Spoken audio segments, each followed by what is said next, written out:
Okay dear students, तो बेटा continue करते हैं हम लोग। तो हम लोगों ने जो लास्ट जो बेटा टॉपिक हमारा डिस्कस किया था वो हम लोगों ने डिस्कस किया था फोर लिम्ब के बारे में और पेक्टोरल गर्डल के बारे में डिस्कस किया था, जिसमें मैंने आपको बेटा दो क्लेविकल और पीछे दो स्कैपुला बताए थे। ठीक है, अब हम लोग आज कंटिन्यू करते हैं बेटा। फोर लिम्ब डिस्कस कर लिया, 30 बोन्स है ना ऑन ईच साइड। अब 30 बोन्स जो हम लोग डिस्कस करेंगे आज हाइंड लिम्ब की डिस्कस करेंगे, और दो बोन में आपको बताऊंगा पेल्विक गर्डल की, जिसको हम लोग क्या बोलते हैं बेटा, हिप बोन भी बोलते हैं और कॉक्सल बोन भी बोलते हैं। तो हमारा जो टॉपिक है बेटा आज का वो कौन सा है बेटा, कॉक्सल बोन के बारे में है। ठीक है, तो चलिए कॉक्सल बोन जो है बेटा, वो कॉक्सल बोन जैसे कि आप देख पा रहे हैं बेटा, ये एक हिप बोन है और ये एक हिप बोन है। There are two hip bones, है ना, सबसे पहली बात। और यहाँ पे ये जो देख रहे हैं बेटा, ये जो है ये आपका सैक्रम हो गया और ये कॉकिक्स हो गया।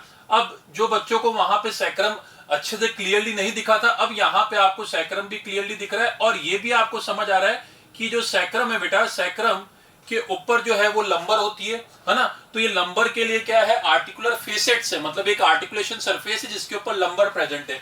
ये सैक्रम हो गई बेटा। सैक्रम जो होती है वो कितनी सैक्रल बोन के फ्यूजन से बनती है, ये आपके लिए क्वेश्चन है बेटा, दिमाग में इसका आंसर ढूंढिए आप। और यहाँ पे आप देख पा रहे हैं बेटा, ये कॉकिक्स है। ठीक है, तो कौन कौन सी बोन हो गई है, ये वाली जो है, this one is the sacrum.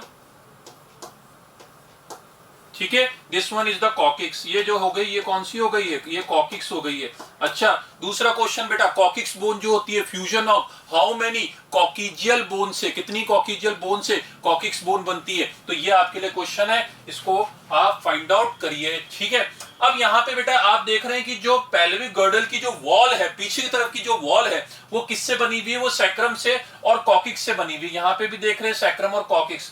तो यहाँ पे आपको पेल्विक गर्डल में बेटा दो बोन दिख रही है, on the right side and on the left side. अब हम अभी आगे डिस्कस करेंगे ये जो पेल्विक बोन है, ये जो होती है बेटा तीन बोन्स के फ्यूजन्स की वजह से बनती है। अभी आप ये देख रहे हैं ये सिंगल बोन है, और ये भी आप देख रहे हैं सिंगल बोन है, बट ये तीन बोन के फ्यूजन से बनती है, जिसका नाम है बेटा इलियम, प्यूबिस और इस्चियम। ठीक है, वापस रिपीट करता हूं, क्या नाम है बेटा, जो ऊपर वाली जो सरफेस है वो हो गया आपका इलियम, नीचे वाली जो हो गई ये इस्चियम, और ये हो गया प्यूबिस। और प्यूबिस यहाँ पे भी आप देख रहे हैं कि ये भी प्यूबिस बोन है। कौन सी बोल रहा हूं बेटा मैं, ये बोल रहा हूं, ये जो है ये प्यूबिस वाला पार्ट है, ये वाला जो पार्ट है ये प्यूबिस वाला पार्ट है। अब ये जो प्यूबिस के बोन के बीच में एक क्या होता है बेटा, कार्टिलेज होता है, जिसको हम लोग फाइब्रो कार्टिलेज बोलते हैं, जिसको हम लोग प्यूबिक सिम्फाइसिस भी बोलते हैं। तो ये जो पार्ट है बेटा, इसको बोलते हैं हम लोग प्यूबिक सिम्फाइसिस।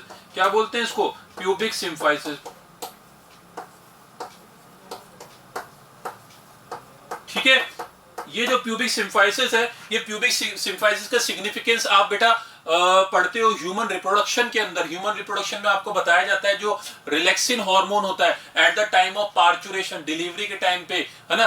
तो जब 9 मंथ्स कंप्लीट हो जाते हैं गेस्टेशन के, और जब बेबी जो होता है वो पुश डाउन होता है फ्रॉम द यूट्रस, तो ये प्यूबिक सिम्फाइसिस जो होता है ये रिलैक्स होता है, और ये जब रिलैक्स होता है तो पेल्विक कैविटी बढ़ जाती है, जिसकी वजह से बेबी जो होता है वो इजिली पुश डाउन हो जाता है फ्रॉम द मदर यूट्रस। ठीक है, तो ये जो है बेटा ये प्यूबिक सिम्फाइसिस है, ये प्यूबिक बोन हो गई, ये इस्चियम हो गई, और ऊपर वाली क्या होगी, इलियम हो गई है। ठीक है, तो इसकी भी लेबलिंग एक बार अपने देख लेते हैं क्या क्या है। ये जो है बेटा, ये ऊपर वाली जो ये वाला पार्ट है, ठीक है, ये वाला जो पार्ट है, this one is the ilium.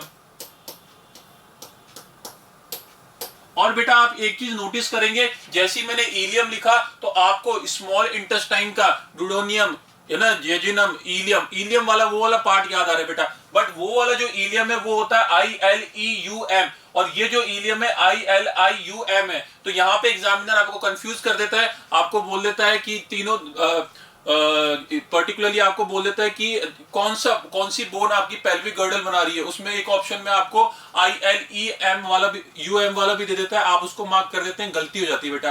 तो ILIUM बेटा, तो ये हो गया ये इलियम वाला पार्ट। दूसरा मैं पार्ट आपको दिखाता हूं बेटा, ये वाला जो पार्ट है बेटा, ये जो है ये इस्चियम वाला पार्ट है, this one is the ischium part. ये जो इतना पार्ट है, this one is the ischium. ठीक है, और ये जो आगे वाला पार्ट है, जैसे कि मैंने आपको बताया, ये है ना प्यूबिक सिम्फाइसिस इधर प्रेजेंट है। तो ये जो पार्ट है बेटा, ये क्या कौन सा हो गया, ये प्यूबिक हो गया, प्यूबिस हो गया, ये this one is the pubis. ठीक है, और बीच में आपको ये जो ओपनिंग दिख रही है बेटा, इस ओपनिंग को बोलते हैं बेटा ऑब्ट्यूरेटर फोरेमेन। क्या बोलते हैं, ऑब्ट्यूरेटर फोरेमेन।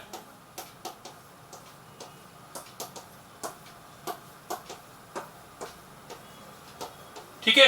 अब ये जो ऑब्ट्यूरेटर फोरामेन है बेटा, यहां से जो होती है आर्टरीज, वेन्स, नर्व्स वगैरह पास आउट होती है, क्योंकि इसके ऊपर आपका अपर एक्सट्रीमिटी बॉडी की है ना, और इसके नीचे लोअर एक्सट्रीमिटी है, तो जितनी भी जो आर्टरीज, वेन्स वगैरह है जो वो सारी की सारी इस ऑब्ट्यूरेटर फोरामेन से पास आउट होती है। तो वापिस से बेटा, ये जो पीछे तरफ में है सैक्रम है, नीचे कॉकिक्स है, सैक्रम के साइड में आपकी पेल्विक बोन जुड़ी हुई है। पेल्विक बोन जो बनी हुई होती है फ्यूजन ऑफ 3 बोन से मिलकर बनती है, ilium, one is the ischium and the other one is the pubis. Pubis bone जो होती है आगे की तरफ में एंटीरियरली ये एक फाइब्रोकार्टिलेज से जुड़ी हुई होती है, जिसको हम लोग बोलते हैं प्यूबिक सिम्फाइसिस। ठीक है। और ये जो प्यूबिक सिम्फाइसिस के साइड में आप जो देखते हो प्यूबिस बोन के, तो आपको एक फोरामेन दिखता है जिसको आप ऑब्ट्यूरेटर फोरामेन बोलते हो, है ना। अभी भी इसमें एक चीज कंप्लीट नहीं हुई है, वो मैं आपको इस डायग्राम में बताता हूं बेटा। वापिस से ये जो है ये वाला पार्ट हो गया इलियम वाला पार्ट। ठीक है, this one is the ilium. ये जो आप नीचे देख रहे हो इसका ये जो पार्ट हो गया, ये कौन सा हो गया, ये इशियम हो गया। और ये जो आगे वाला पार्ट हो गया, ये कौन सा हो गया, ये प्यूबिस हो गया। ठीक है, आगे तरफ में प्यूबिक सिम्फाइसिस हो गया। ये जो पार्ट देख रहे हैं ये प्यूबिक सिम्फाइसिस हो गया।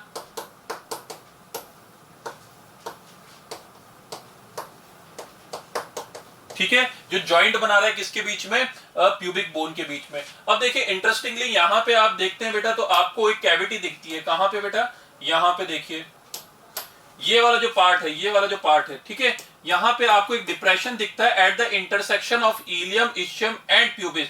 इलियम, इशियम और प्यूबिस के इंटरसेक्शन पे आपको दिखता है। सिमिलरली यहां पे भी आपको देखिए एक इंटरसेक्शन पॉइंट पे एक कैविटी, एक डिप्रेशन दिखता है, एक सॉकेट दिखता है ना। अब सेम चीज मैं आपको रिकॉल करवाऊंगा बेटा। स्कैपुला में मैंने आपको बताया था एक ग्लिनोइड कैविटी होती है, और उस ग्लिनोइड कैविटी में हेड ऑफ ह्यूमरस आर्टिकुलेट करके बॉल एंड सॉकेट जॉइंट बनाता है, शोल्डर जॉइंट बनाता है।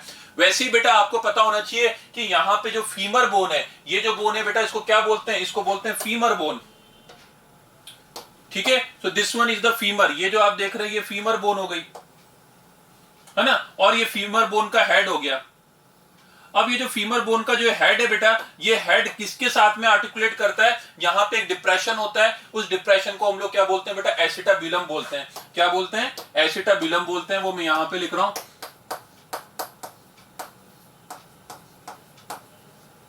ठीक है, क्या बोलते हैं, एसिटाब्यूलम बोलते हैं, जिसमें हेड ऑफ फीमर आर्टिकुलेट करके बॉल एंड सॉकेट जॉइंट बनाता है। ये भी एक मल्टी एक्सियल जॉइंट है, जिसमें आप अपना जो लिम्ब है बेटा, लोअर लिम्ब जो है वो आप मूव कर सकते हो मल्टी एक्सिस में। ठीक है ना, मैनी एक्सिस के अंदर मूव कर सकते हो। सेम लाइक जैसे कि आप अपना फोर्ड लिम्ब मूव कर सकते हो, जैसे कि वो स्कैपुला के ग्लिनोइड कैविटी के अंदर आर्टिकुलेट हो रहा है। तो यहां से क्वेश्चन आता है बेटा, glenoid cavity is present in, तो वो पेक्टोरल गर्डल का पार्ट है, स्कैपुला का पार्ट है।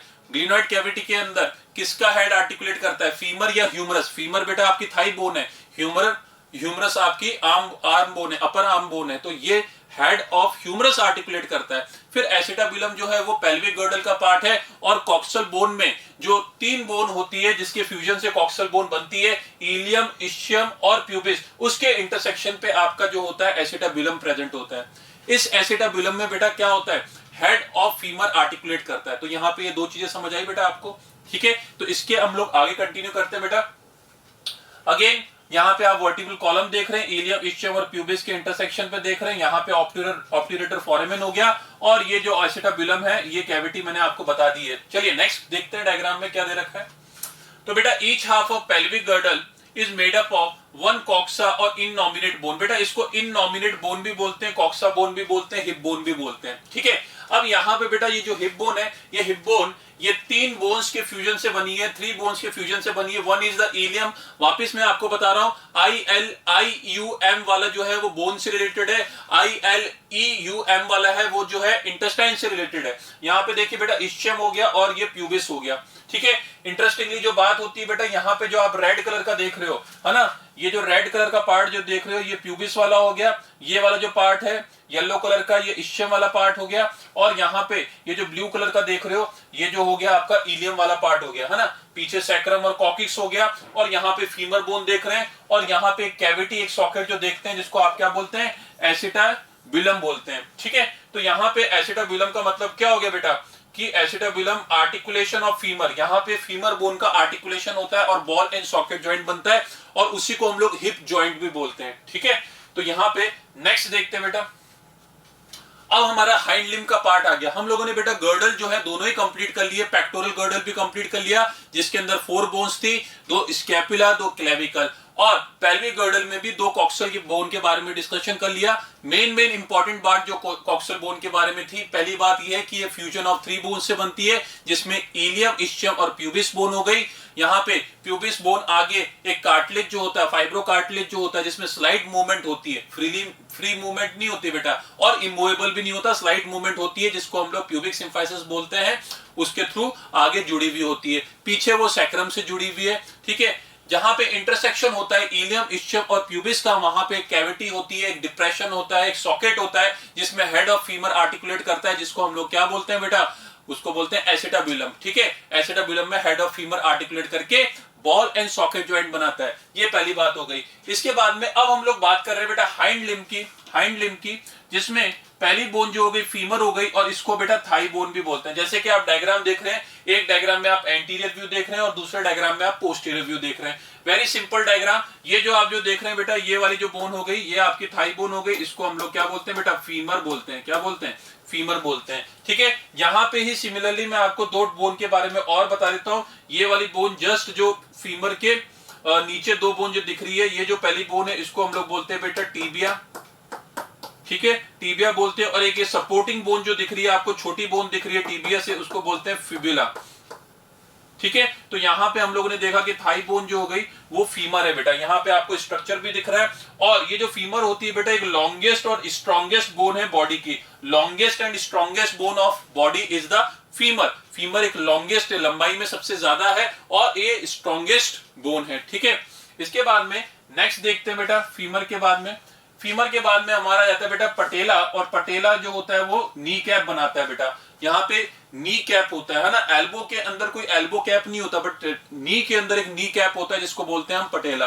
पटेला इंटरेस्टिंगली जो होती है बेटा वो फीमर, टीबिया और पटेला, ये तीनों मिलके क्या बनाती है बेटा, नी जॉइंट बनाती है ना।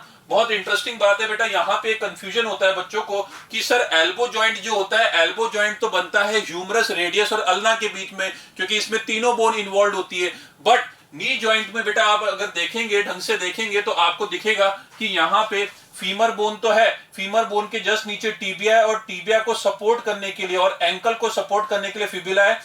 जो फिबुला जो है वो डायरेक्टली कोई कांटेक्ट नहीं बना रही है किसके साथ में, फीमर के साथ में। तो फिबुला जो है, फिबुला का कोई रोल नहीं है नी जॉइंट बनाने के लिए। वही चीज मेरे को इस डायग्राम में आपको क्लियर करनी है कि यहाँ पे देखिए बेटा, ये जो बोन है, ये जो बोन आ रही है, इसको बोलते हैं हम लोग फीमर, ठीक है।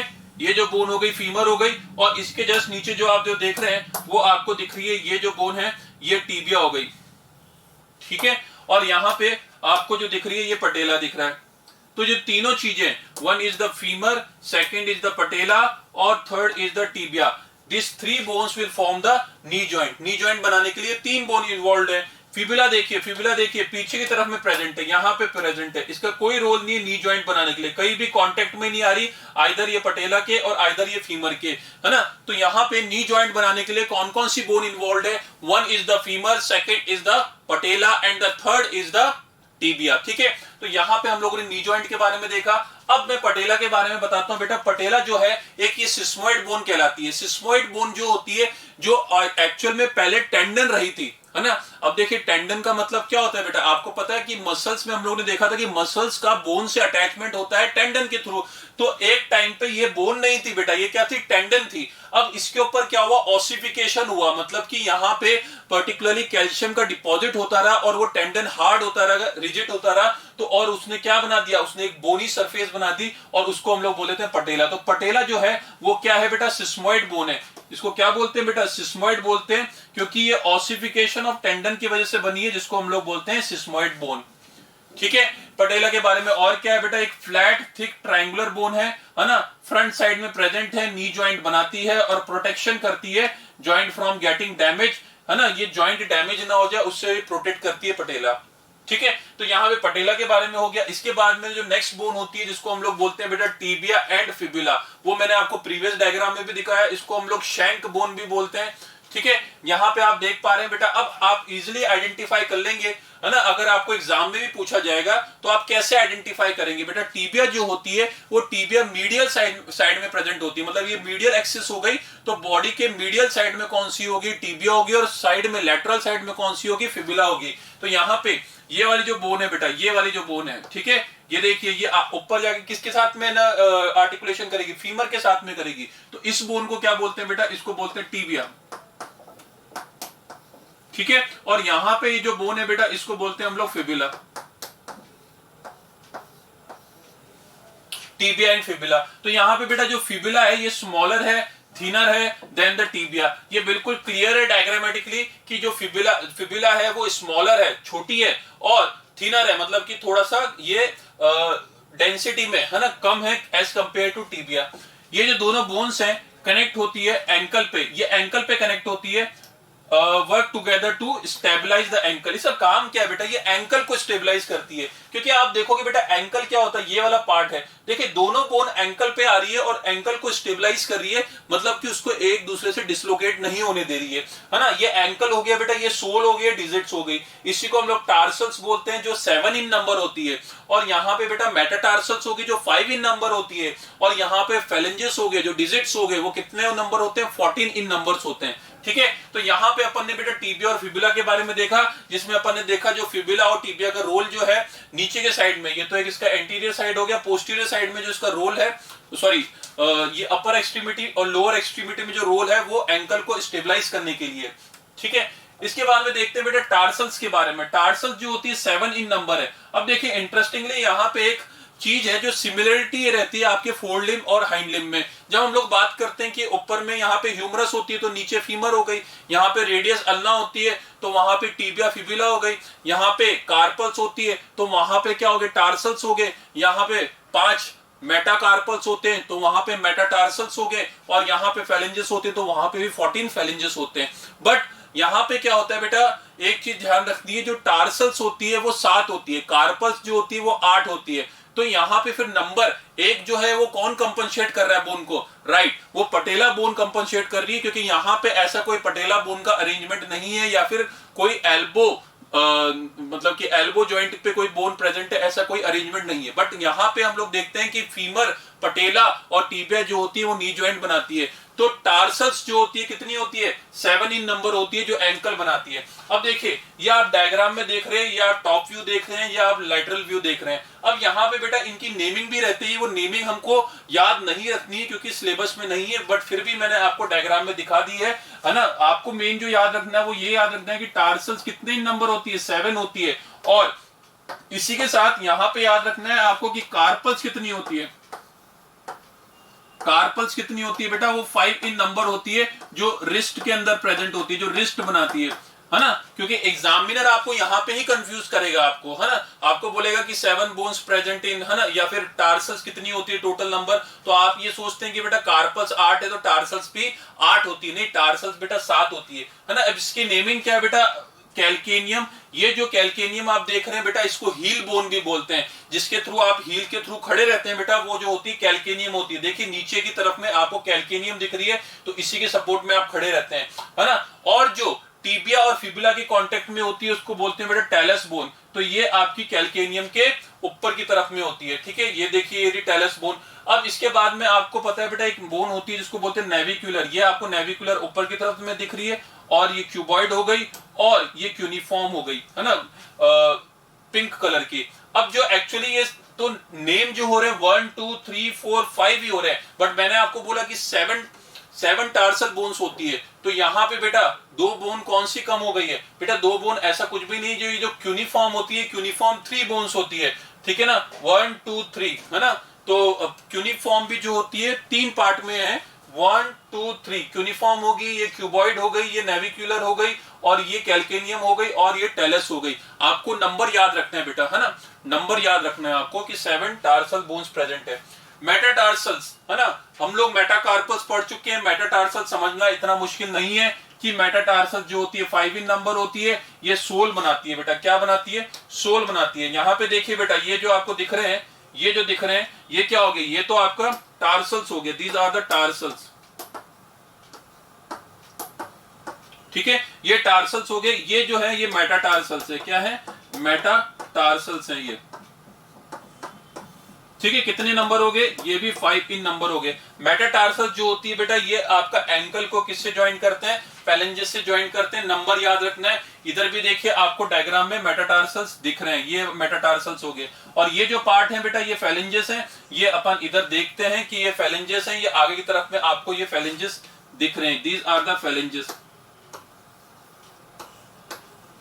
ठीक है, तो जैसे कि हमारे हाथों में बेटा कितने फेलेंजेस होते हैं, कितनी बोन्स होती है? 14 बोन्स होती है। सिमिलरली यहाँ पे भी कितनी होती है बेटा? 14 बोन्स होती है। आप इसको काउंट कर सकते हैं। ठीक है, तो यहाँ पे आपको 2 बोन्स मिलेगी क्योंकि ये थंब की होगी, और यहाँ पे आपको ईच साइड आपको 3 बोन्स मिलेगी क्योंकि ये बाकी की फिंगर्स की होगी। तो टोटल नंबर ऑफ बोन्स कितनी हो गई बेटा? यहाँ पे 14 बोन्स हो गई। तो 14 bones present in the phalanges of lower limb. ठीक है, तो यहाँ पे नेक्स्ट टॉपिक हमारा जो रहता है बेटा, वो अब जॉइंट्स आ गए आपके, है ना। अब टोटल नंबर ऑफ बोन्स जो है वो हम लोगों ने कंप्लीट कर लिया। अब हम लोग जॉइंट्स की बात कर रहे हैं कि कहाँ पे कौन सा जॉइंट था। अब यहाँ पे बेटा 206 बोन्स, है ना, 206 बोन्स की हम लोगों ने नंबरिंग कर ली, नेमिंग कर ली, उनकी लोकेशन देख ली, उनका स्ट्रक्चर देख लिया। और आपको इतना बर्डन लगा नहीं जितना आप सोच रहे थे कि 206 बोन्स होगी, कैसे याद करेंगे, क्या होगा। एनसीईआरटी में देखेंगे तो बेटा 3 पेज में कंप्लीट है। और एनसीईआरटी अब आप पढ़ेंगे ये सब, है ना, आपको सुनने के बाद तो आपको मजाक लगेगा कि एनसीईआरटी में तो सिर्फ नाम दे रखा और नंबर दे रखा। और एक्चुअल में बेटा रियलिटी भी यही है कि नीट के अंदर जो है क्वेश्चन बिल्कुल एनसीईआरटी बेस्ड, या तो आपको नेमिंग पूछ रहा है या नंबर पूछ रहा है आपको, या फिर वो जॉइंट्स के ऊपर या डिसऑर्डर के ऊपर क्वेश्चन है। तो हमारा जो सेकंड पार्ट है इस चैप्टर का वो हो गया जॉइंट्स, और जो थर्ड पार्ट है वो डिसऑर्डर्स है। वहां पे हमारा चैप्टर कंप्लीट होगा।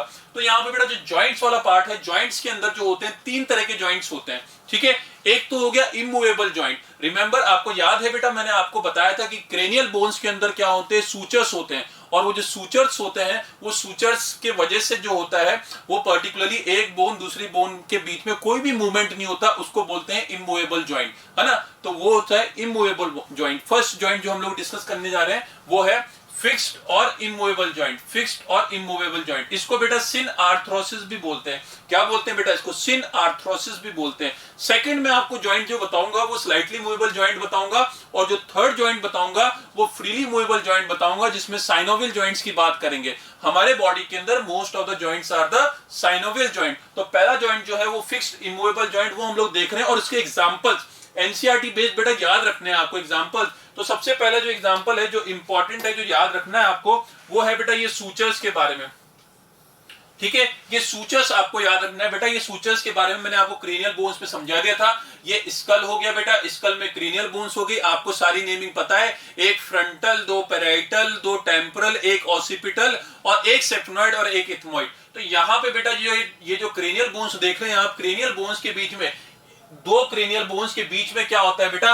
डेंस फाइब्रस कनेक्टिव टिश्यू होते हैं। क्या होते हैं? डेंस फाइब्रस कनेक्टिव टिश्यू होते हैं। और आपको पता है कि एनिमल टिश्यूज में आपने पढ़ा है बेटा, डेंस फाइब्रस कनेक्टिव टिश्यू जहां जहां होते हैं वहां पे क्या होती है? एक रिजिडिटी होती है। ठीक है ना, एक पर्टिकुलरली स्ट्रेंथ प्रोवाइड करते हैं वो। तो यहाँ पे बीच में आप देखेंगे बेटा, तो आपको कौन से टिश्यूज मिलेंगे बेटा? यहाँ पे डेंस कनेक्टिव टिश्यू। ये जो पूरा पार्ट है बेटा, ये देखिए बीच में, ये सारा का सारा जिससे भरा हुआ है, डेंस कनेक्टिव टिश्यू से भरा हुआ है। इसकी वजह से क्या होता है? ये दोनों बोन के बीच में कोई मूवमेंट नहीं होती है। और इन बोन्स, इस जॉइंट को क्या बोलते हैं हम लोग? फिक्स्ड और इमूवेबल जॉइंट बोलते हैं। तो it is the joint between the skull bones. Skull bones के बीच में जो जॉइंट होते हैं वो सूचर्स कहलाते हैं। ऐसे ही जो जॉइंट होता है बेटा, वो कहां होता है? उनको गॉम्फोसस बोलते हैं। गॉम्फोसस जो होते हैं joints between teeth and socket present in jaw, है ना। आपके जो टीथ जो होते हैं वो इंबेडेड रहते हैं किसके अंदर? सॉकेट के अंदर, जॉ के सॉकेट के अंदर। तो यहां पे आप डायग्राम देखेंगे तो आपको ये जो बीच वाले जो जॉइंट होते हैं ये भी इमूवेबल जॉइंट होते हैं। इसमें आपके दांत बेटा मूव नहीं करते हैं। इस तरह के जॉइंट को क्या बोलते हैं? इमूवेबल फाइब्रस जॉइंट बोलते हैं। वो आपको गॉम्फोसिस में भी देखने को मिलते हैं, जहां पे टीथ सॉकेट के अंदर इंबेडेड रहते हैं। इंपॉर्टेंटली आपको जो याद रखना है वो सूचर्स के बारे में याद रखना है, ये आपको ध्यान रखना है, ये इंपॉर्टेंट है आपके लिए। ठीक है, नेक्स्ट देखेंगे बेटा। अब जो दूसरा सेकंड कैटेगरी होगी वो कार्टिलेजिनस, स्लाइटली मूवेबल और एम्फी आर्थ्रोसिस। एम्फी आर्थ्रोसिस, सिन आर्थ्रोसिस और एम्फी आर्थ्रोसिस। अब एम्फी आर्थ्रोसिस के अंदर क्या होती है? बहुत ही स्लाइट मूवमेंट होती है। ऐसा नहीं कि मूवमेंट नहीं हो रही है और ऐसा भी नहीं बहुत ज्यादा मूवमेंट हो रही है, बहुत कम मूवमेंट हो रही है, इसलिए इसको बोलते हैं स्लाइटली मूवेबल जॉइंट, है ना। तो यहां पे बेटा white fibro cartilage is present between the bones. Bones के बीच में क्या होता है, व्हाइट फाइब्रो कार्टिलेज होता है। अभी थोड़ी देर पहले ही हम लोगों ने डिस्कस किया है बेटा, क्या डिस्कस किया है कि प्यूबिक बोन्स के बीच में, है ना, प्यूबिक बोन्स के बीच में यहाँ पे प्यूबिक सिम्फाइसिस होता है और ये जो प्यूबिक सिम्फाइसिस होता है इसके अंदर स्लाइट मूवमेंट होती है at the time of parturition, delivery, है ना, जब बच्चा डिलीवर हो रहा होता है उस टाइम पे ये स्लाइटली मूव करता है और वापस से अपनी जगह पे आ जाता है, स्लाइटली मूव करता है, ठीक है। तो जिसकी वजह से इजीली बच्चा जो है वो इजीली पुश डाउन हो जाए फ्रॉम द मदर यूट्रस, ठीक है। तो यहाँ पे ये जो होता है प्यूबिक सिम्फाइसिस, ये pubic symphysis slightly movable joint का एग्जांपल है और इसको हम लोग क्या बोलते हैं बेटा, फाइब्रो कार्टिलेज जॉइंट बोलते हैं, व्हाइट फाइब्रो कार्टिलेज जॉइंट बोलते हैं।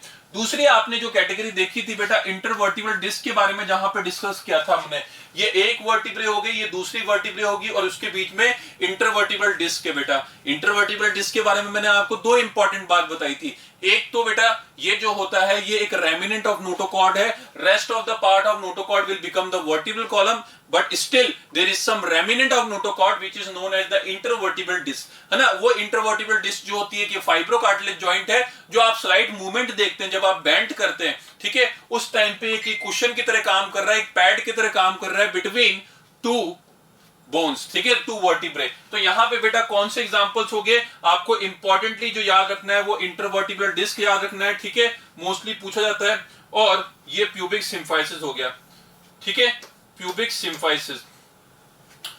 नेक्स्ट देखते हैं बेटा जो मोस्ट ऑफ द जॉइंट्स जो हमारे बॉडी के अंदर होते हैं वो किस तरह के होते हैं, वो बेटा साइनोवियल जॉइंट्स होते हैं। किस तरह के होते हैं, वो साइनोवियल जॉइंट्स होते हैं, फ्रीली मूवेबल जॉइंट होते हैं और डाई आर्थरोसिस होते हैं। पहला सिन आर्थरोसिस, है ना, इमूवेबल फिक्स्ड जॉइंट, दूसरा सिन आर्थरोसिस, ठीक है, और सॉरी दूसरा एम्फी आर्थरोसिस जिसके अंदर आपकी जो थी स्लाइड मूवमेंट थी, ठीक है ना, जिसमें हम लोगों ने प्यूबिक सिम्फाइसिस और इंटरवर्टिब्रल डिस्क के बारे में बात किया। और तीसरा जो है बेटा वो डाई आर्थरोसिस है। डाई आर्थरोसिस के बीच में क्या होता है बेटा, बहुत ज्यादा मूवमेंट होती है, फ्रीली मूवमेंट होता है और साइनोवियल जॉइंट कहते हैं इसको। अब देखिए इसको साइनोवियल जॉइंट क्यों बोल रहे हैं, क्योंकि बेटा यहां पे जो दो बोन है उसके बीच में क्या होता है, साइनोवियल फ्लूइड होता है, ठीक है। और वो जो साइनोवियल फ्लूइड है एक फ्रिक्शनलेस सरफेस बनाता है। क्या बनाता है बेटा, एक फ्रिक्शनलेस सरफेस बनाता है जिसकी वजह से दोनों ना जो बोन्स है वो आपस में क्या करती है, मूव करती है और उसके बीच में कोई फ्रिक्शन नहीं होता है। देखिए सिंपल सी बात है, अगर दो चीजें हैं वो फ्रिक्शन करेगी तो वो डैमेज होती जाएगी धीरे धीरे, बट उसके बीच में कोई फ्लूइड डाल देंगे आप तो वो अपना मूव भी करेगी और फ्रिक्शन भी नहीं होगा। ऐसे तो बेटा ऑटोमोबाइल्स में होता है ना, कुछ मशीन्स जो होती है, हमारे घरों में भी कुछ मशीन्स यूज होती है, बाइक यूज करते हैं हम लोग, उसमें हम लोग प्रॉपर ऑयलिंग करते रहते हैं बेटा। ऑयलिंग का मतलब यही होता है कि अगर दो सरफेस है वो मूव कर रही है तो उसके बीच में फ्रिक्शन ना हो और वो डैमेज ना हो पार्ट। तो इसलिए यहाँ पे जो होता है साइनोवियल जॉइंट इसलिए इसको बोलते हैं क्योंकि इधर साइनोवियल फ्लूइड होता है ना। तो ये आपको ध्यान रखना है, दो बोन के बीच में क्या होता है, इधर साइनोवियल फ्लूइड होता है।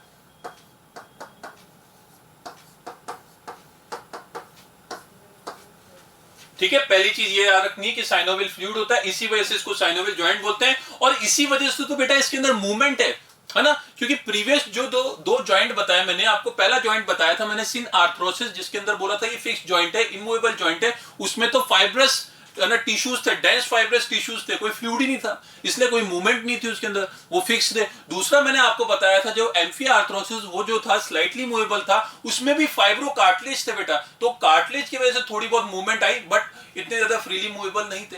बट अब ये जो जॉइंट्स है बेटा, इन जॉइंट्स के बीच में क्या है बेटा, साइनोवियल फ्लूइड है और ये साइनोवियल फ्लूइड के कारण बहुत ज्यादा इसके अंदर मूवमेंट देखने को मिलती है। अब ये जो साइनोवियल जॉइंट है इसमें कौन कौन से आगे बेटा, सबसे पहला और एग्जामिनर का फेवरेट जो रहता है वो बॉल एंड सॉकेट जॉइंट रहता है, ठीक है।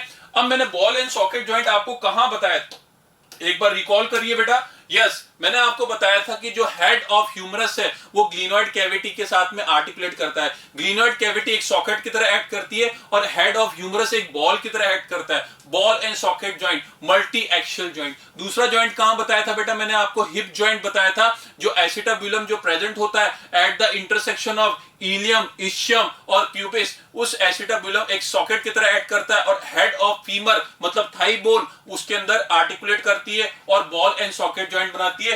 दोनों ही इंपॉर्टेंट है between humerus and glenoid cavity and scapula और between femur and acetabulum of coxa, acetabulum of coxa, ठीक है, कॉक्सा मतलब कि हिप जॉइंट। अब देखिए बॉल एंड सॉकेट जॉइंट, इधर भी देखिए इंटरेस्टिंगली एक कप शेप है स्ट्रक्चर, है ना, एक ना पर्टिकुलरली सॉकेट जैसा है और उसके ऊपर बॉल जैसा है। अब ये बॉल उसके अंदर घूमती रहेगी बेटा, है ना, बॉल उसके अंदर मल्टी एक्सियल डायरेक्शन में घूमती रहेगी। तो इस तरह का जो जॉइंट होता है बेटा उसको क्या बोलते हैं, बॉल एंड सॉकेट जॉइंट बोलते हैं। कहां कहां प्रेजेंट है, जो फीमर बोन है और जो पेल्विस बोन है इसके बीच में यहां पे जो जॉइंट बन रहा है बेटा, हेड ऑफ फीमर और एसिटाबुलम के बीच में, इस जॉइंट को हम लोग क्या बोलते हैं बेटा, इस जॉइंट को बोलते हैं ball and socket joint. Similarly ये जो आप देख रहे हैं बेटा, ये कौन सी बोन हो गई, ये ह्यूमरस हो गई, ये ह्यूमरस हो गई, और ये जो बोन हो गई ये कौन सी हो गई बेटा, स्कैपुला हो गई, ठीक है। और ह्यूमरस और स्कैपुला के बीच में यहां पे जो जॉइंट बन रहा है ना, स्कैपुला में ग्लिनोइड कैविटी है, उसके बीच में जो जॉइंट बन रहा है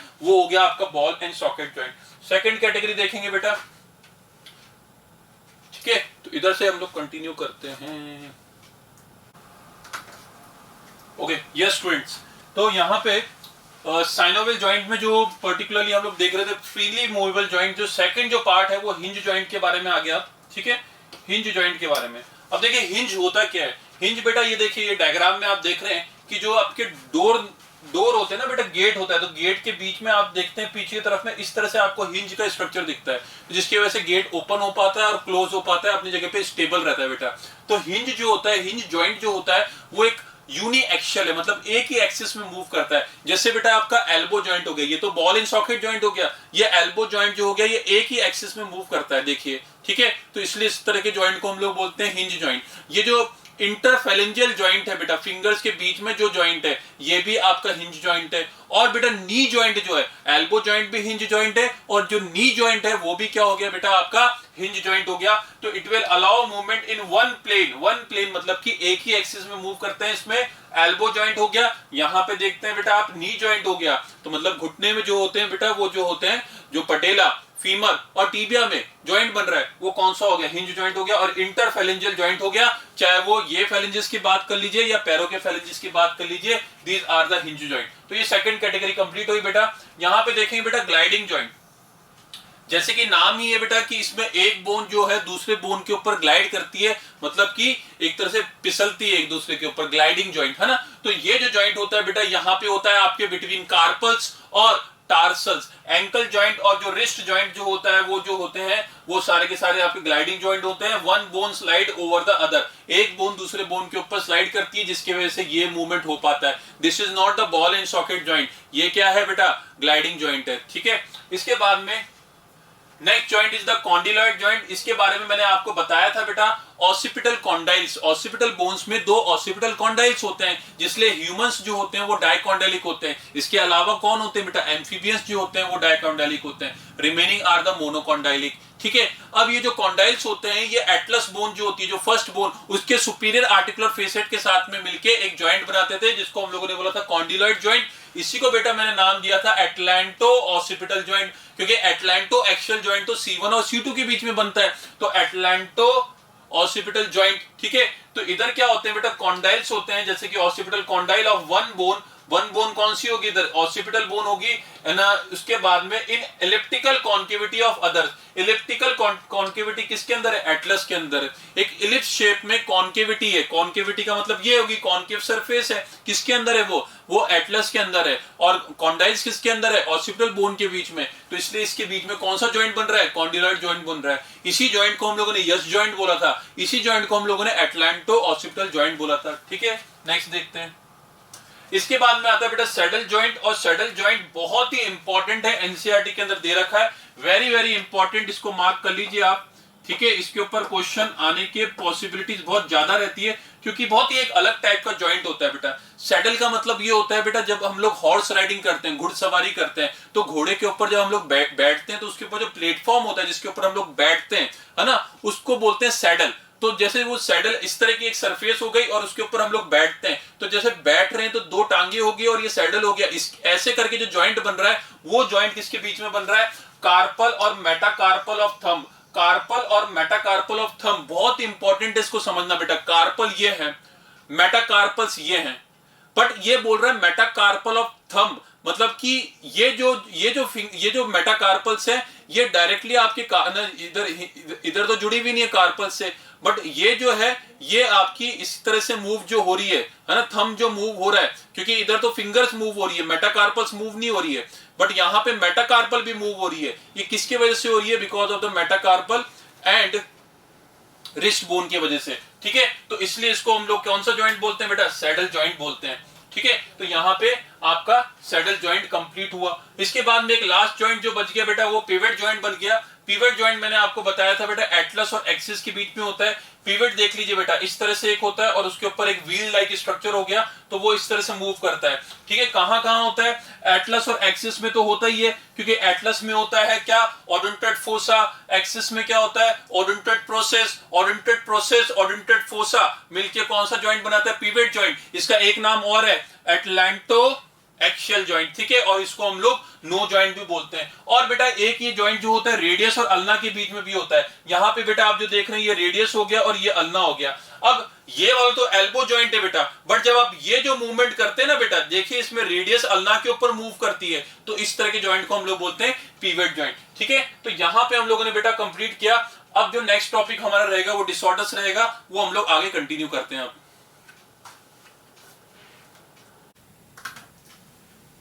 यस, गुड मॉर्निंग स्टूडेंट्स, कैसे हैं आप लोग? ठीक है। तो आज जो हमारा जो टॉपिक का बिल्कुल लास्ट पार्ट आ गया है ना, जहां पे हम लोग क्या डिस्कस करने वाले हैं बेटा? जॉइंट्स के बारे में डिस्कस करेंगे। और यहाँ पे मैं आपको कुछ है ना जो डिसऑर्डर्स है वो डिसऑर्डर्स के बारे में डिस्कस करूंगा, है ना। जॉइंट्स के बारे में ऑलरेडी हम लोग डिस्कस कर चुके हैं। तीन तरह के जॉइंट्स मैंने आपको लास्ट क्लास में बताए थे। One is the fibrous joint, ठीक है ना, जो इमूवेबल जॉइंट होता है। सेकंड मैंने आपको कार्टिलेजिनस जॉइंट बताया था जिसमें स्लाइट मूवमेंट होता है। इंटरवर्टिब्रल डिस्क उसका एग्जांपल है। इमूवेबल जॉइंट का कौन सा एग्जांपल है? सूचर्स एग्जांपल है, ठीक है। और मोस्ट ऑफ द जो जॉइंट्स जो होते हैं हमारे बॉडी में वो साइनोवियल जॉइंट्स होते हैं। जैसे मैंने आपको बॉल एंड सॉकेट जॉइंट बताया था, है ना, ह्यूमरस और ग्लिनॉइड कैविटी ऑफ स्कैपुला में होता है, या फीमर और एसिटाब्यूलम ऑफ पेल्विक गर्डल में होता है ना। ऐसे मैंने आपको हिंज जॉइंट भी बताया था, elbow joint, knee joint, interphalangeal joint, ठीक है। ऐसे ग्लाइडिंग जॉइंट। मोस्ट इंपॉर्टेंट मैंने बोला था कि सैडल जॉइंट होता है बेटा। सैडल जॉइंट आपको क्वेश्चन आ सकता है। Metacarpal of thumb and carpal के बीच में जो जॉइंट होता है बेटा वो सैडल जॉइंट होता है, ठीक है। यहां से हम लोग कंटिन्यू करते हैं बेटा। आज जो हमारा टॉपिक ऑफ डिस्कशन है वो क्या है बेटा? डिसऑर्डर्स है ना। हम लोगों ने बेटा मसल्स के भी डिसऑर्डर डिस्कस किए थे, जिसमें मैंने आपको टिटैनी के बारे में बताया था, है ना, मस्कुलर डिस्ट्रॉफी के बारे में बताया था, और एक ऑटो इम्यून डिसऑर्डर बताया था जिसको माइस्थीनिया ग्रेविस कहा था हम लोगों ने, है ना। वैसे ही तीन डिसऑर्डर्स आपको दे रखे हैं, एनसीईआरटी के अंदर भी दे रखे हैं, जिसको हम लोग डिस्कस करते हैं। उसके अलावा जो इंपॉर्टेंट है वो भी मैं आपको इधर बताऊंगा, ठीक है। तो first thing to understand is arthritis क्या होता है बेटा। यहां पे हमको समझने के लिए बेटा सबसे पहले आपको एक वर्ड समझना पड़ेगा बेटा। आर्थ्रोस का मतलब क्या होता है? आर्थ्रोस का मतलब बेटा होता है जॉइंट्स। क्या होता है बेटा? जॉइंट्स होता है। देखिए, arthrology is the study of joints, तो यहां पे आर्थ्रोस का मतलब क्या हो गया बेटा? जॉइंट्स हो गया। Arthrology is the study of joint. और बेटा जहां पे भी आप देखिए बायोलॉजी में आइटिस लग जाता है, जहां पे भी आइटिस लग जाता है किसी के आगे भी, उसको बोलते हैं इन्फ्लेमेशन, ठीक है। उसको क्या बोल देते हैं बेटा? इन्फ्लेमेशन। तो यहां पे हम लोग क्या बोल रहे हैं बेटा? अर्थराइटिस। तो मतलब कि इसका मतलब क्या हो गया? जॉइंट्स के अगर अंदर इन्फ्लेमेशन होता है उसको हम लोग क्या बोलते हैं बेटा? अर्थराइटिस बोलते हैं। देखिए अर्थराइटिस तरह तरह के होते हैं, कई कारण उसके अलग अलग होते हैं। कोई जरूरी नहीं है कि अर्थराइटिस जो है इन्फ्लेमेशन ऑफ जॉइंट उसका एक कारण हो, ठीक है। तो हम लोग डिफरेंट टाइप ऑफ अर्थराइटिस यहाँ पे देख रहे हैं। सबसे पहले हम लोग देख रहे हैं बेटा गाउटी अर्थराइटिस। क्या देख रहे हैं बेटा? गाउटी अर्थराइटिस देख रहे हैं। और इसी को बेटा एक नाम और बोलते हैं, इसको क्या बोलते हैं? गाउट भी बोलते हैं। क्या बोलते हैं? गाउट भी बोलते हैं। तो एग्जाम में आपको गाउट दे रखा हो या गाउटी अर्थराइटिस दे रखा हो तो आपको कंफ्यूज नहीं होना है, ठीक है। अब गाउटी अर्थराइटिस में तो सर इसका मतलब तो हमको समझ आ गया, इन्फ्लेमेशन ऑफ जॉइंट। गाउटी का मतलब क्या है या गाउट का मतलब क्या है बेटा? और इसका कारण क्या है? इस अर्थराइटिस का कारण क्या है? सबसे इंपॉर्टेंट वो है जिसके ऊपर क्वेश्चन भी रहता है हमको कि बेटा ये जो होता है due to accumulation of uric acid crystals, ठीक है। यूरिक एसिड के क्रिस्टल्स जॉइंट्स के बीच में जमा होने के कारण क्या होता है बेटा? इस तरह का अर्थराइटिस होता है, इस तरह का इन्फ्लेमेशन होता है जॉइंट्स का। देखिए कई बार क्या होता है, यूरिक एसिड क्या है? एक नाइट्रोजनस मेटाबॉलिक वेस्ट प्रोडक्ट है ना। तो जो नाइट्रोजनस जो भी हमारे पास में कंपाउंड है बॉडी में, उसका जो मेटाबॉलिक वेस्ट प्रोडक्ट जो बनता है, जो यूरिया, अमोनिया और यूरिक एसिड की फॉर्म में बनता है, तो यूरिक एसिड अगर ब्लड के अंदर ज्यादा हो जाएगा तो वो क्या होगा बेटा, जॉइंट्स के अंदर जाके एक्यूमुलेट होगा। कहां पे एक्यूमुलेट होगा, जॉइंट्स के बीच में एक्यूमुलेट होगा। और जैसे जैसे वो जॉइंट्स के बीच में एक्यूमुलेट होगा तो यहां पे क्या होंगे, masses of uric acid crystals will form, masses of uric acid crystals will form and it will lead to swollen and inflame joint. Inflamed joint का मतलब इन्फ्लेमेशन हो जाएगा जॉइंट्स के अंदर बेटा, ठीक है। इन्फ्लेमेशन का मतलब यही होता है बेटा, स्वेलिंग होती है, रेडनेस होती है। हम लोग देखते हैं बेटा कई ओल्ड एज के अंदर, जो ओल्ड एज में जो पर्टिकुलरली लोग होते हैं, वहां पे हम लोग देखते हैं कि उनके घुटने जो है वो फूल जाते हैं, या उंगलियां जो होती है उंगलियों में स्वेलिंग हो जाती है और मूवमेंट जो है वो धीरे धीरे खत्म हो जाती है। उसका कारण क्या है बेटा, उसका कारण ये है कि यूरिक एसिड के क्रिस्टल्स वहां पे डिपॉजिट हो जाते हैं, और ये जो यूरिक एसिड के क्रिस्टल्स हैं इसकी वजह से जो मूवमेंट्स हैं, दो बोन के बीच में जो मूवमेंट है वो धीरे धीरे क्या हो जाती है, कम होने लग जाती है, ठीक है। तो पहला जो है ना कारण है इन्फ्लेमेशन ऑफ जॉइंट्स का, that is the uric acid deposition, uric acid crystal का डिपोजिशन, जिसको हम लोग क्या बोलते हैं बेटा, गाउटी अर्थराइटिस बोलते हैं। Second type of arthritis is known as the osteoarthritis. देखिए अर्थराइटिस का मतलब तो सेम कि सर, अर्थराइटिस का मतलब है इन्फ्लेमेशन ऑफ जॉइंट्स। अब इसका कारण क्या है, इसका कारण यह है बेटा, ये age related wear and tier है, किसका, आर्टिकुलर कार्टिलेज का। किसका कार्टिलेज का, आर्टिकुलर कार्टिलेज का। देखिए मैंने आपको पहले भी बताया था, ये आप दो बोन देख रहे हैं बेटा, दो बोन का जो पर्टिकुलरली एंड पॉइंट्स होते हैं, ये एंड पॉइंट्स हैं, यहां पे क्या होता है बेटा, आर्टिकुलर कार्टिलेज होते हैं। क्या होते हैं यहां पे, आर्टिकुलर कार्टिलेज होते हैं, ठीक है। और ये मैंने आपको बताया था कि साइनोवियल मेम्ब्रेन होती है साइड में, ये जो होती है ये साइनोवियल मेम्ब्रेन है, ठीक है। This one is the synovial membrane which will release the synovial fluid, और वो साइनोवियल फ्लूइड बेटा इन जॉइंट्स के बीच में क्या होता है, एक फ्रिक्शनलेस सरफेस बनाता है, जिसकी वजह से मैक्सिमम मूवमेंट्स इन जॉइंट्स के बीच में देखने को मिलती है, ठीक है। तो मैं ये क्या बोल रहा हूं बेटा, मैं बोल रहा हूं कि ये जो है इसको क्या बोलते हैं, आर्टिकुलर कार्टिलेज बोलते हैं। क्या बोलते हैं, आर्टिकुलर कार्टिलेज, ठीक है। तो ये जो आर्टिकुलर कार्टिलेज है, इसका वियर एंड टियर जब होगा तो उसको बोलते हैं ऑस्टियोआर्थराइटिस। देखिए यहां पे बोन में और इस बोन में, क्योंकि बेटा ये जो बोन है ये क्या है, एक हेल्दी बोन है, एक हेल्दी नी जॉइंट है, और यहां पे क्या हो गया बेटा, ऑस्टियोआर्थराइटिस हो गया। मतलब घुटनों में देखने को मिलता है, ये नी के अंदर देखने को मिलता है, जहां पे ये जो कार्टिलेज है, इस कार्टिलेज का वियर एंड टियर हो रहा है बेटा। वियर एंड टियर का मतलब वो धीरे धीरे डैमेज होते जा रहे हैं, ठीक है। उसके डैमेज होने के कारण यहां पे एक इन्फ्लेमेशन देखने को मिलता है। जब भी हम लोग देखते हैं कि ओल्ड एज के अंदर जनरली, है ना, हम लोग अपने जब बूढ़े बुजुर्ग जो होते हैं उसमें देखते हैं कि उनके जो जॉइंट्स से धीरे धीरे काम करना बंद कर देते हैं, उनको उठा नहीं जाता, बैठा नहीं जाता, और बहुत ज्यादा पेन होता है बेटा। उसका कारण क्या है, उसका कारण यही है, osteoarthritis, wear and tear of joint. देखिए मैंने आपको पहले ही क्लियर कर दिया, अर्थराइटिस जो होता है उसका कारण एक नहीं है, अलग अलग कारण है, बट अर्थराइटिस एक उसके अंदर कॉमन सिम्टम है, that is the inflammation of joints. तो यहां पे wear and tear of articular cartilage की वजह से क्या होता है, यहां पे इन्फ्लेमेशन देखने को मिलता है। नेक्स्ट देखते हैं बेटा, next is the रिमेटेड arthritis, that is the रिमेटेड arthritis, है ना। And it is very important, like मैंने आपको बताया था बेटा, जो माइस्थीनिया ग्रेविस होता है which is the auto immune disorder, ये भी क्या है, ऑटो इम्यून डिसऑर्डर है ना।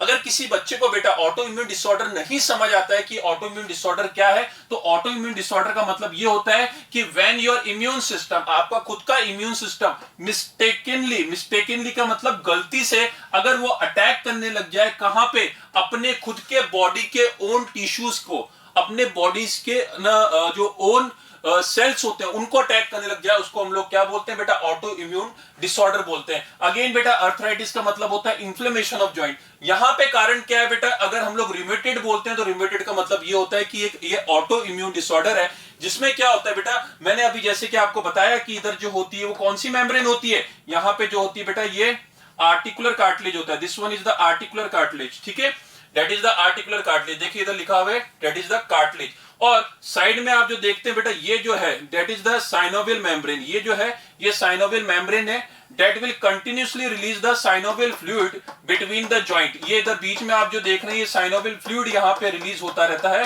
किसके थ्रू बेटा, साइनोवियल मेम्ब्रेन के थ्रू, है ना, साइनोवियल मेम्ब्रेन ये रही, ठीक है, ये दो बोन्स के बीच में।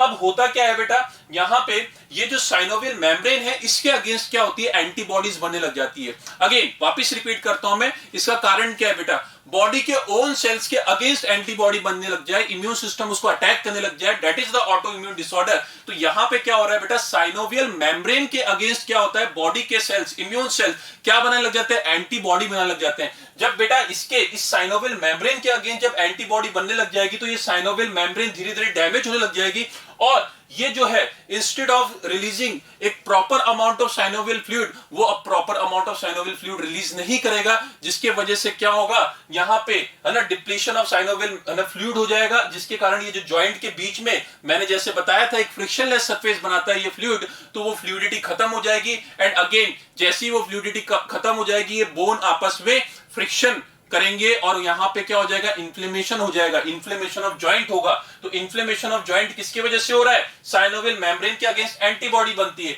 यहां पे देखिए बेटा क्या हो रहा है, रिमेटेड अर्थराइटिस हैंड के अंदर, हैंड के अंदर आप देख रहे हैं कि ये हेल्दी जॉइंट है, और जैसे जैसे है ना एंटीबॉडीज बनना स्टार्ट हो गई साइनोवियल मेम्ब्रेन के, अर्थराइटिक जॉइंट देखिए कैसा हो गया है, बिल्कुल ही दोनों बोन के बीच में एक बिल्कुल ही सरफेस खत्म हो गई है, दोनों बोन एक दूसरे से क्या हो रही है, एक तरह से रगड़ खा रही है, मतलब कि फ्रिक्शन कर रही है वो एक दूसरे से, ठीक है। तो यहां पे ये हो गया रिमेटेड अर्थराइटिस, है ना।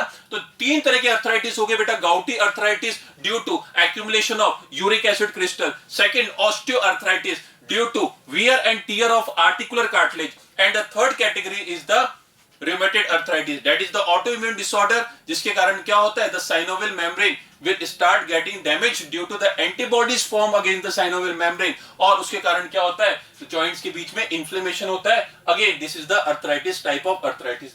Now the fourth or the second category जो बिल्कुल different है, and that is not the arthritis which is known as the osteoporosis, क्या बोलते हैं बेटा, इसको osteoporosis बोलते हैं। Again very easy, मैं आपको रिकॉल करवाना चाहता हूं बेटा, osteoblast cell, osteoclast cell, osteichthyes fishes, bony fishes, तो मतलब ऑस्टियो का मतलब होता है बोनी और कॉन्ड्रो का मतलब होता है कार्टिलेज। तो यहां पे बेटा जो ऑस्टियो है, ऑस्टियो का मतलब क्या हो गया बेटा, यहां पे तो हो गया बोन, ठीक है, और पोरेसिस का मतलब क्या हो गया बेटा, उसके अंदर पोर्स फॉर्म हो गए हैं, है ना, वो पोरस हो गई है, ठीक है ना, तो पोर्स विल फॉर्म, ठीक है। तो बोन के बीच में पोर्स है ना आ गए हैं। देखिए यहां पे आप देख रहे हैं बेटा एक हेल्दी बोन दिख रही है आपको, और यहां पे आप देख रहे हैं कि ऑस्टियोपोरोसिस के कारण जो है बोन्स के बीच में क्या हो गए हैं, पोर्स फॉर्म हो गए। देखिए बीच बीच में यहां पे देखिए इस तरह से पोर्स दिख रहे हैं आपको, ये देखिए इधर है ना बड़े बड़े से पोर्स दिख रहे हैं। इस वाले और इस वाले डायग्राम को आप कंपेयर करिए तो आपको अंडरस्टैंड होगा कि यहां पे क्या है कि जो कैल्शियम जो आयन है उसकी डेंसिटी ज्यादा है, और यहां पे कैल्शियम आयन की डेंसिटी क्या हो जाती है, कम हो जाती है, ठीक है ना। क्या मैं बोल रहा हूं बेटा, calcium ion density will decrease, ठीक है। अब इसकी वजह से क्या होगा बेटा, बोन मास जो है, क्या bone mass that is also decrease, ठीक है, इट इज ऑल्सो डिक्रीज, और ना बोन मास भी क्या होगा, डिक्रीज होता जाएगा। देखिए सिंपल सी बात है, कैल्शियम जो होता है बेटा है ना किसी भी सरफेस पे जाता है तो उसको हार्ड बना जाता है। हमारे टीथ के अंदर कैल्शियम है तो वो हार्ड है ना। बोन जो है वो कैल्शियम से बनी हुई, डिपोजिशन ऑफ कैल्शियम से बनी हुई है, तो बोन क्या है, हार्ड है, रिजिड है, ठीक है ना। और यहां पे अगर मान लीजिए जो कैल्शियम जो होगा, कैल्शियम की डेंसिटी कम होती जाएगी या बोन मास कम होता जाएगा, तो बोन क्या होगी, पोरस हो जाएगी, और जैसे जैसे बोन पोरस होगी तो वो क्या हो जाएगी, फ्रेजाइल हो जाएगी। फ्रेजाइल का मतलब it can easily get fracture, क्या मैं बोल रहा हूं, it can get easily get fracture,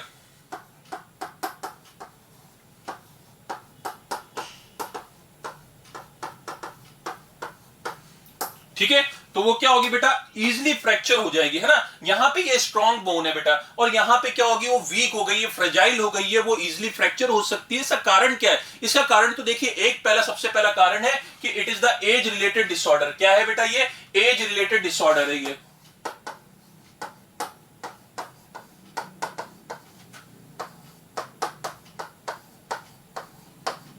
ठीक है। देखिए एज रिलेटेड डिसऑर्डर का मतलब क्या होता है कि जैसे उम्र जैसे जैसे बढ़ेगी बोन की डेंसिटी तो कम होती ही जाएगी बेटा, है ना। जो बोन्स है वो बोन्स धीरे धीरे वीक होती जाएगी और उसके chances of getting fracture will increase. तो एक तो ये एज रिलेटेड डिसऑर्डर है, ये अपने आप होगा, एज के साथ साथ होना ही है ना। तो इसको ओवरकम करने के लिए कई लोग क्या करते हैं बेटा, कैल्शियम को सप्लीमेंट करते हैं। सप्लीमेंट का मतलब वो कैल्शियम की टैबलेट्स वगैरह लेते हैं, है ना, और कैल्शियम भरपूर मात्रा में लेते हैं एट द ओल्ड एज, ठीक है। तो to maintain the density of bone, है ना। एक तो ये एज रिलेटेड डिसऑर्डर हो गया। दूसरा इसका कारण क्या है बेटा, दूसरा इसका कारण ये है कि अगर एक्सेस रिमूवल ऑफ कैल्शियम हो जाए from the matrix bye PTH, बेटा पीटीएच जो है वो पैराथ हार्मोन है। क्या है बेटा, पैराथायराइड हार्मोन, और पैराथ हार्मोन भी बोलते हैं। पैराथायराइड ग्लैंड से रिलीज होने वाला हार्मोन जो होता है वो पीटीएच कहलाता है, ठीक है। अब सबसे बड़ी बात, सर इसका काम क्या है और वो क्या करता है, बेटा ये जो है ये एक हाइपर कैल्शियमिक है। क्या है, ये हाइपर कैल्शियमिक है,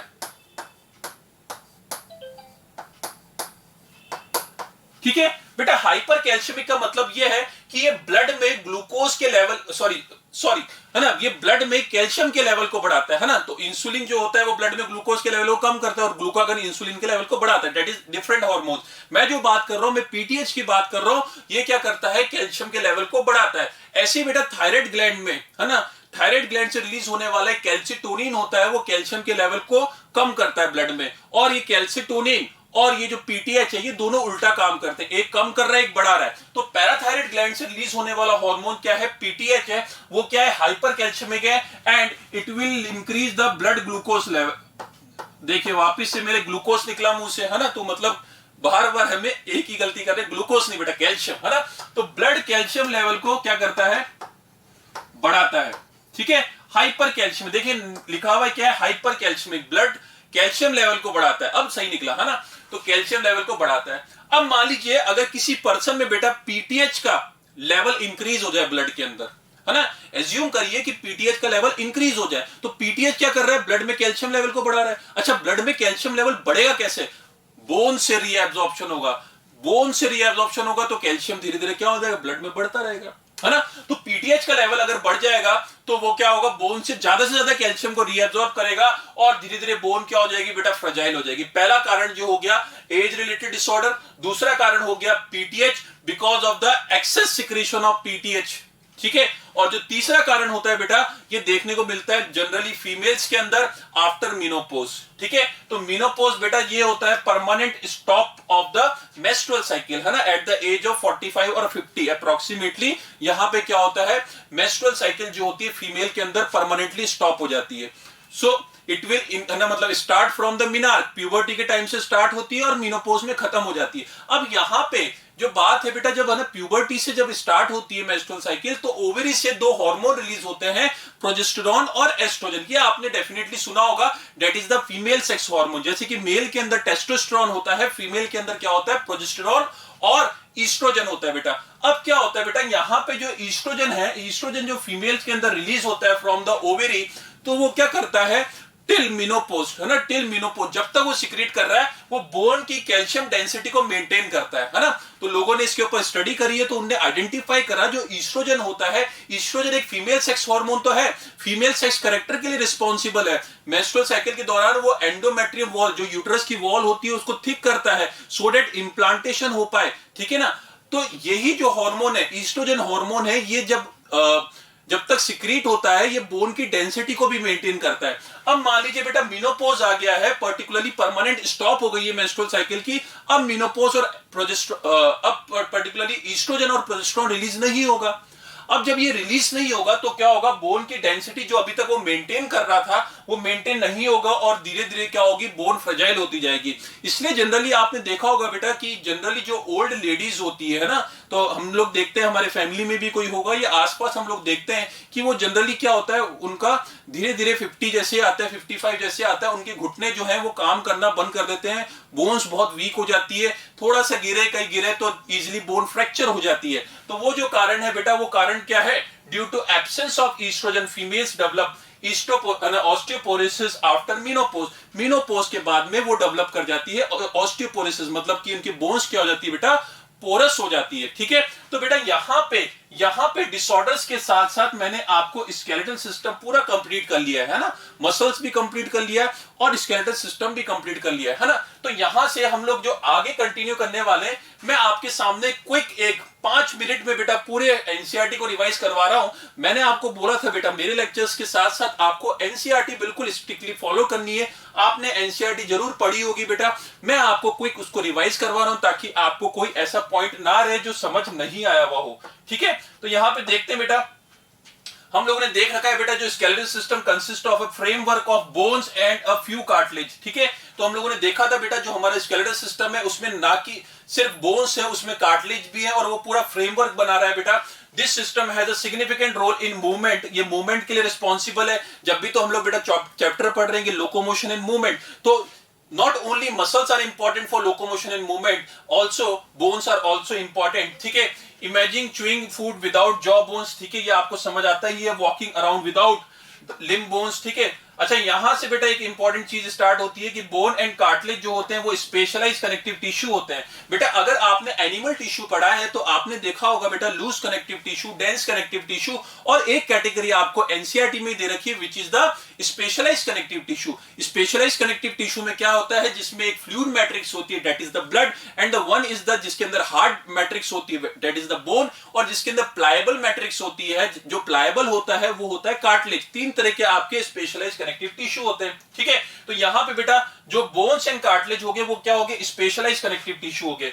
the former has a few hard matrix. देखिए former has a few hard matrix मतलब वो किसके लिए बोल रहा है बेटा, वो बोन के लिए बोल रहा है कि इसके अंदर कैल्शियम सॉल्ट की एक हार्ड मैट्रिक्स होती है, और ये जो पर्टिकुलरली स्लाइडी प्लायबल मैट्रिक्स होती है वो किसके कारण होती है, कॉन्ड्रोटिन सॉल्ट्स की वजह से होती है। ये जो सेकंड लाइन है वो किसके लिए बोल रहा है बेटा, वो कार्टिलेज के लिए बोल रहा है, और जो ये फर्स्ट लाइन जो है वो किसके लिए बोल रहा है, वो बोन के लिए बोल रहा है, एनसीईआरटी की, ठीक है। 206 बोन्स होती है, दो पार्ट में डिवाइडेड है बेटा, एक्शियल स्केलेटल सिस्टम और एपेंडिकुलर स्केलेटल सिस्टम। यहां पे हम लोगों ने देखा था, ठीक है ना। एक्शियल स्केलेटल सिस्टम में क्या क्या डिस्कस किया था, वापस से रिपीट करेंगे बेटा, स्कल, स्टर्नम, रिब्स और वर्टिब्रल कॉलम। एक्सेप्ट दिस, इसके अलावा जो पेक्टोरल गर्ड है, पेल्विक गर्ड है, या फिर फोल्ड लिम्स और हाइंड लिम्स है, वो सारा सारा किसका पार्ट है बेटा, वो आपका एपेंडिकुलर स्केलेटल सिस्टम का पार्ट है। देखेंगे बेटा, नेक्स्ट देखेंगे डायग्राम, आई होप आपको क्लियर हो गया होगा, जिसमें हम लोगों ने स्केलेटल सिस्टम की 80 बोन्स डिस्कस करी थी बेटा, है ना। इस 80 बोन्स में कौन कौन सा हो गया, skull, vertebral column, sternum, ribs हो गया, ठीक है। इसके अलावा जो स्कल के अंदर हम लोगों ने देखा था टू सेट ऑफ बोन्स होती है, one is the cranial and facial bones. Again question for you बेटा, क्रेनियल बोन्स कितनी होती है और फेशियल बोन्स कितनी होती है। Yes, there are 8 cranial bones and there are 14 facial bones, है ना। तो 8 क्रेनियल बोन्स कौन कौन सी होगी इधर बेटा, आगे की तरफ में फ्रंटल बोन हो गई, एक हो गई, दो रूफ बना रही है, पैराइटल बोन हो गई, साइड में टेम्पोरल बोन हो गई, पीछे तरफ में ऑसिपिटल बोन होगी। इसके अलावा दो बोन आपको मैंने बताई थी, सेफनॉइड और एथमॉइड हो गई। तो टोटल कितनी हो गई बेटा, 8 हो गई। इसके साथ साथ मैंने आपको बताया था कि जो टोटल है ना, ये टोटल तो हो गई 22, क्योंकि 8 + 14 क्या हो गया बेटा, 22 हो गई। तो इसके अलावा जो 14 जो होती है वो फेशियल बोन्स होती है। फेशियल बोन्स में भी नाम देखिए बेटा, नेजल बोन हो गई, ठीक है। नेजल बोन्स के अलावा मैंने आपको एक सिंगल बोन बताई थी वोमर, और दो इंफीरियर नेजल कॉन्चे बताए थे, वो डबल हो गए। लैक्रिमल बोन हो गई, ठीक है, ये लैक्रिमल बोन हो गई। इसके बाद में जाइगोमेटिक हो गई, मैक्सिला हो गई, ये सारी की सारी बेटा पेयर्ड बोन है, ठीक है। मैंडिबल एक सिंगल बोन है, और एक इधर जो मार्क नहीं कर रही थी पैलेटाइन बोन, है ना। इसके बाद में यू शेप जो बोन डिस्कस करी थी वो हाइयर्ड बोन हो गई, और इसके अलावा मेलियस, इनकस और स्टेपिस जो होते हैं वो ईयर ऑसिकल होते हैं, ठीक है। तो ये वाला पार्ट, ये फर्स्ट पेज जो एनसीईआरटी का, आई होप ये क्लियर हो गया होगा। इसके बाद में वर्टिब्रल कॉलम में हम लोगों ने देखा था बेटा, cervical vertebrae, thoracic vertebrae, lumbar vertebrae, और इसके बीच में इंटरवर्टिब्रल डिस्क, स्टर्नम हो गया और कॉकिक्स हो गया, ठीक है। कितने होते हैं cervical vertebrae, 7 are the cervical vertebrae, है ना। इसमें बेटा टिपिकल और एटिपिकल की भी कैटेगरी हम लोगों ने देखी थी, एनसीईआरटी में नहीं दे रखा है ना। इसके बाद में थोरेसिक वर्टिब्रे कितने होते हैं, 12 इन नंबर होते हैं। लंबर वर्टिब्रे कितने होते हैं, 5 इन नंबर होते हैं। कॉकिक्स बेटा जो होता है फ्यूजन ऑफ 4 कॉकिजियल बोन से मिलकर बनता है।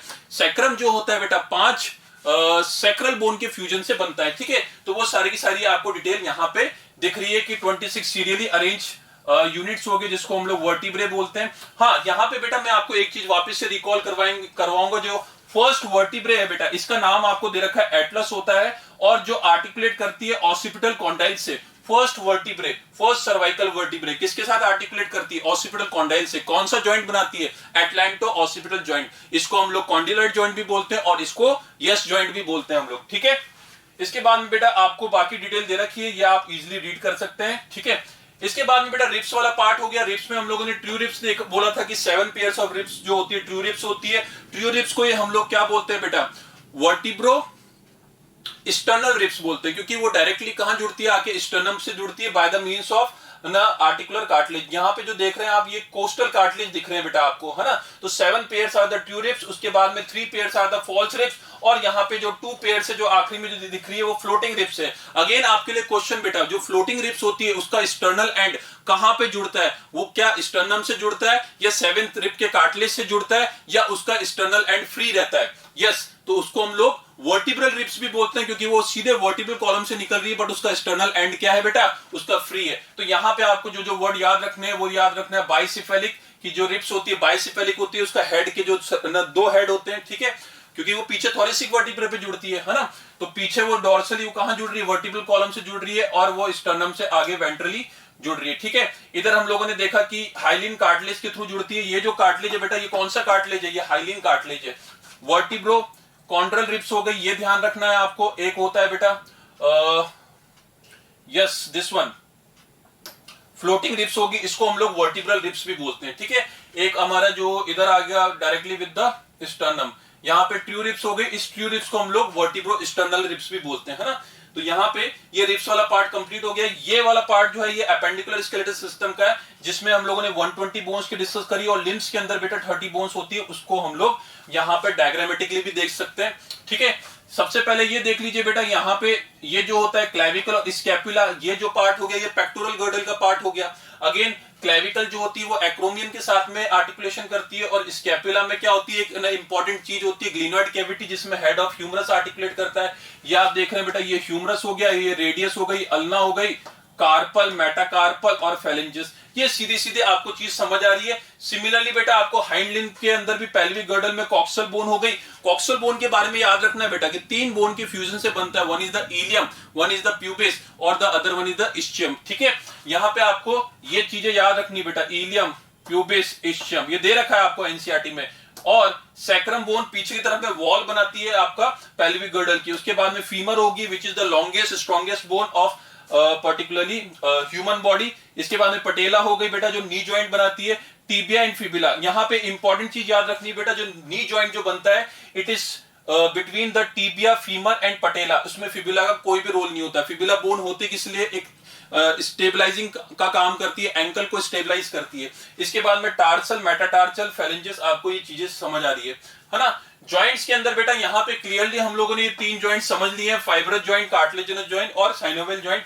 ये अभी रिसेंटली हम लोगों ने पढ़ लिया, ये इसके लिए इतना कोई दिक्कत नहीं है। माइस्थेनिया ग्रेविस बेटा मसल्स के अंदर पढ़ ली, मस्कुलर डिस्ट्रोफी पढ़ ली, टिटेनी पढ़ ली, और ये अर्थराइटिस और ऑस्टियोपोरोसिस और गाउट अभी अभी हम लोगों ने कंप्लीट करा है। अर्थराइटिस का मतलब सिंपली इन्फ्लेमेशन ऑफ जॉइंट्स हो गया। ऑस्टियोपोरोसिस का पहला कारण ये हो गया कि वो एज रिलेटेड डिसऑर्डर है, और इसमें क्या होता है, बोन मास डिक्रीज होता है और chances of fracture will increase.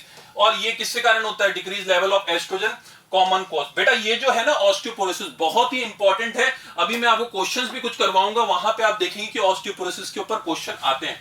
ठीक है, गाउट जो हो गया, गाउट इन्फ्लेमेशन ऑफ जॉइंट्स हो गया, और किसके कारण होता है, due to uric acid crystal के डिपोजिशन के कारण।